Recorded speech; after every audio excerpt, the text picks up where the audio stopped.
दोस्तों, क्या आपने कभी सोचा है कि बचपन में हम जिस लकड़ी की पेंसिल को इस्तेमाल करते आए हैं तो आखिर इसमें इस लेड को कैसे डाला जाता होगा, और जो ये टूथपेस्ट होता है उसके अंदर पेस्ट को कैसे भरा जाता है। और दोस्तों, जो टूथपेस्ट के अंदर पेस्ट होता है वो कभी सूखता क्यों नहीं है। तो दोस्तों, आज की इस वीडियो में मैं आपको कुछ ऐसी इंटरेस्टिंग चीजें दिखाऊंगा जिनका मैन्युफैक्चरिंग प्रोसेस देखकर आप तो चौंक जाएंगे। तो चलिए स्टार्ट करते हैं हम आज की अपनी इस वीडियो को। Daily thing which made in factories, जिसमें पहले नंबर पर है आइसक्रीम। दोस्तों, आपने आइसक्रीम तो बहुत ज़्यादा खाई होगी, लेकिन क्या आपने कभी ये सोचा है कि आखिर इन आइसक्रीम को फैक्ट्रीज में कैसे बनाया जाता है। इन आइसक्रीम को फैक्ट्री में बनाने का प्रोसेस बहुत ही इंटरेस्टिंग होता है। सबसे पहले आइसक्रीम की पेस्ट को बनाने के लिए 5 से 6 चीज़ों की ज़रूरत होती है, जिनमें मिल्क, फैट और शुगर, ये चीज़ें लाजमी होती हैं। और आइसक्रीम को बनाने के लिए फ्लेवर भी इम्पॉर्टेंट होता है। तो इन सभी इंग्रेडिएंट्स को एक मिक्सचर में डालकर अच्छी तरह से मिक्स कर लिया जाता है, जिसके बाद इस मिक्सचर को कुछ इस तरह के कंटेनर्स में इकट्ठा कर लिया जाता है। और इसके बाद इस मिक्सचर को आइसक्रीम की शेप वाली ट्यूब में से निकाला जाता है। और इस आइसक्रीम के बाहर निकलते ही आइसक्रीम में एक स्टिक डाली जाती है, जिससे पकड़कर हम आइसक्रीम को खाते हैं। इसी के साथ ही वहां पर एक छोटा सा ब्लेड भी लगा होता है, जो आइसक्रीम को बराबर पैमाने पर बारी बारी काटता रहता है। और ये प्रोसेस इतना तेज होता है कि 1 मिनट में काफी सारे आइसक्रीम बनकर तैयार हो जाते हैं। और अगली बारी आती है इस आइसक्रीम पर चॉकलेट की कोटिंग करने की, जिसमें ये आइसक्रीम कन्वेयर बेल्ट के जरिए आगे चली जाती हैं। और इन आइसक्रीम को मशीन के जरिए चॉकलेट में डिप कराया जाता है, जिसके बाद चॉकलेट इसके ऊपर लग जाती है और चॉकलेट इसके ऊपर लगकर जम जाती है। और इसी तरह से एक आइसक्रीम तैयार की जाती है और इससे आगे मरहले में इसको पैकेजिंग के लिए भेज दिया जाता है। दोस्तों, नेक्स्ट है पेंसिल। दोस्तों, बचपन से हम जिस लकड़ी की पेंसिल का इस्तेमाल करते आए हैं, क्या आपने कभी ये सोचा है कि ये फैक्ट्रीज में कैसे बनाई जाती हैं और इस पेंसिल के अंदर इस लेड को कैसे डाला जाता होगा। दोस्तों, एक पेंसिल को बनाने के लिए ग्रेफाइट और क्ले को आपस में मिक्स किया जाता है।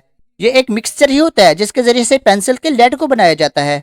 और इसके बाद इस मिक्सचर को लेड के साइज वाले होल से गुजारा जाता है और यहाँ पर ये लेड एक पेंसिल के साइज की कटकर तैयार हो जाती है। इसके बाद इस लेड को ठोस बनाने के लिए इसे गर्म करने के लिए एक ओवन में रख दिया जाता है। और इसी तरह इन कलर पेंसिल को बनाया जाता है, जिसकी लेड को बनाने के लिए यहाँ पर ग्रेफाइट का इस्तेमाल नहीं किया जाता, बल्कि यहाँ पर क्ले और कलर का इस्तेमाल किया जाता है।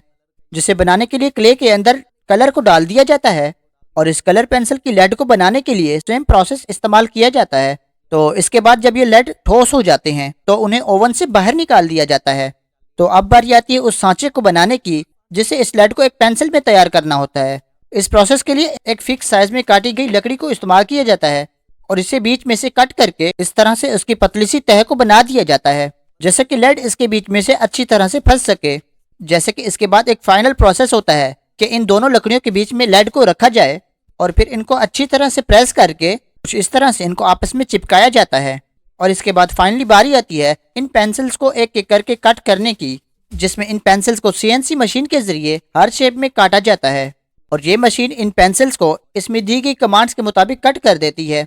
और फिर फाइनली बारी आती है इन पेंसिल्स पर कलर करने की, और अगली मशीन में इन पेंसिल पर अच्छी तरह से कलर कर दिया जाता है और साथ ही साथ इन पेंसिल्स के ऊपर स्टैंप भी लगा दी जाती है। जिसके बाद इन पेंसिल्स को पैक करके मार्केट में बेचने के लिए भेज दिया जाता है।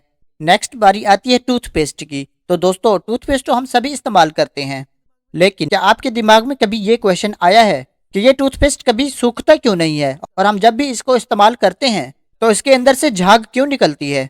आप में से शायद ही कोई ऐसा होगा जिसके दिमाग में ये सवाल आए होंगे। तो दोस्तों, एक टूथपेस्ट को बनाने के लिए बहुत सारे इंग्रेडिएंट्स की जरूरत होती है, जिसमें सबसे पहले रॉ मटेरियल्स को लिया जाता है, जिनमें काली मिर्च, लौंग और कई तरह के मटेरियल्स शामिल होते हैं, जिन्हें सबसे पहले एक ग्राइंडर में डालकर ग्राइंड कर लिया जाता है। और इसके बाद इन सभी इंग्रेडिएंट्स को वाटर में डालकर उबाल लिया जाता है, जब तक कि इन सभी इंग्रेडिएंट्स की प्योरिटी न मिल जाए।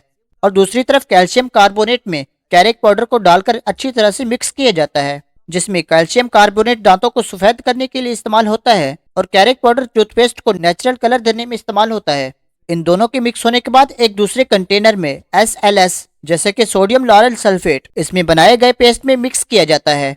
और इस SLS की वजह से ही टूथपेस्ट में झाग बनती है, और अगर ये टूथपेस्ट में ना हो तो उसमें झाग ही ना हो। दोस्तों, जैसे कि एक टूथपेस्ट होता है वो कभी ट्यूब के अंदर सूखता ही नहीं है, क्योंकि इस पेस्ट में सोर्बिटॉल को मिलाया जाता है। ये एक शुगर अल्कोहल होता है, जिसकी वजह से टूथपेस्ट के अंदर मिठास पैदा होती है। और फिर जैसे ही ये मिक्सचर तैयार होता है तो उसके बाद इस मिक्सचर को कुछ इस तरह से ट्यूब्स में भर दिया जाता है और इस पेस्ट को इन ट्यूब्स में उल्टा करके भरा जाता है और जैसे जैसे इनमें पेस्ट भरा जाता है तो ये ट्यूब्स मशीन के जरिए आगे चली जाती हैं और फिर आगे इन ट्यूब्स को प्रेशर मशीन के जरिए प्रेस करके सील कर दिया जाता है और इसके बाद ये टूथपेस्ट बनकर बिल्कुल तैयार हो जाता है और फिर इसे मार्केट में सेल करने के लिए भेज दिया जाता है।